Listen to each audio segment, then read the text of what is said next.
কড়া গরম হয়ে গেছে, এবারে কড়ার মধ্যে তেল দিলাম।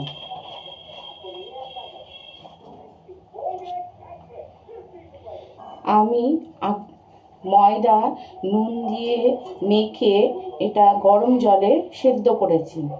জলটা ঝরিয়ে আলুর মতন শেপে পিস পিস করে কেটেছি। তোমরা পারলে যে কোনো শেপে তোমাদের মনের মতন কাটতে পারো।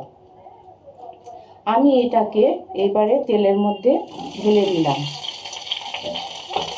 দিয়ে এটাকে একটু নুন যদি মনে হয় তোমাদের কম হয়েছে দিলে একটু নুন দিয়ে পরে ভেজে নেবে।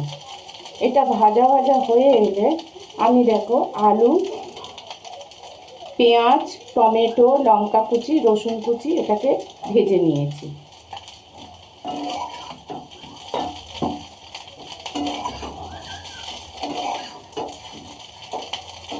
এটাকে তুমি সন্ধ্যাবেলায় স্ন্যাক্স হিসাবে খেতে পারো, টিফিন খেতে পারো সকালে। দেখো এবার এটাকে আমি দিয়ে দিলাম।